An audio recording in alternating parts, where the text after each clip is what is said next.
Un parcours sans embûches. Harry Roselmack est un journaliste passionné. En effet, cet enfant de Tours a gravi les échelons dans le milieu en véritable touche-à-tout, rédacteur pour le journal La Nouvelle République du Centre-Ouest, journaliste pour France Bleu et France Info, présentateur de la grande édition sur iTélé, joker de Patrick Poivre d'Arvor au journal de 20h de TF1, puis de Laurence Ferrari, animateur de 7 à 8. Et si le compagnon de la chanteuse Jade Chantel a décidé d'arrêter les remplacements au JT de la Une en 2011, ces nombreuses années passées aux commandes de la grande messe de l'info lui ont laissé de nombreux souvenirs, bons et moins bons, comme il l'a dévoilé dans On refait la télé sur RTL ce samedi 2 décembre.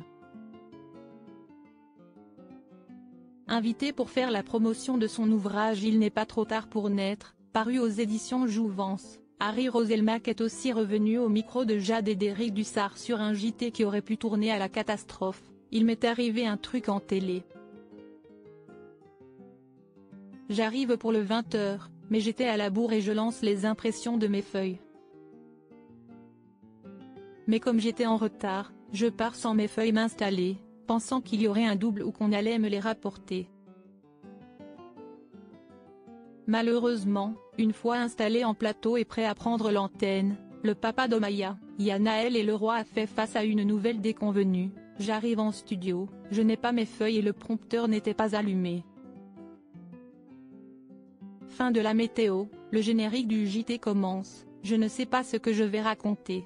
Après quelques secondes de direct, qui sont certainement apparues comme une éternité pour le journaliste, le prompteur a fini par s'allumer, épargnant ainsi à Harry Roselmack un périlleux exercice d'improvisation.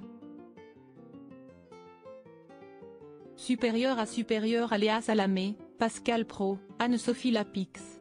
Découvrez les journalistes quand ils étaient plus jeunes et Harry Roselmack, heureux de sa nouvelle vie loin du JT si orchestré. Un journal télévisé a été une grande source de bonheur, et parfois de stress, pour lui. Harry Roselmack a donc décidé de tirer un trait sur ce chapitre de sa carrière. J'ai considéré, ayant par ailleurs une famille et des responsabilités à cet égard, que ça faisait un peu beaucoup.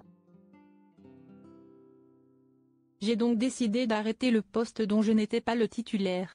Et de préciser, si on m'avait proposé le poste de titulaire, je ne dis pas que je l'aurais refusé, parce que j'aimais ce que je faisais par ailleurs, vraiment.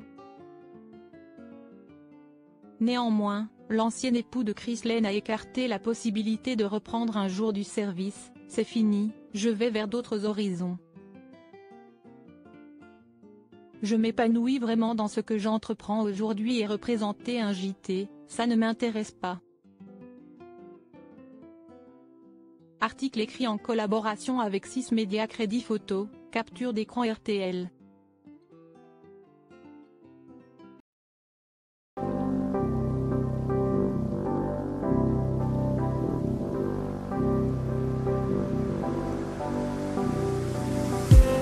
I just need some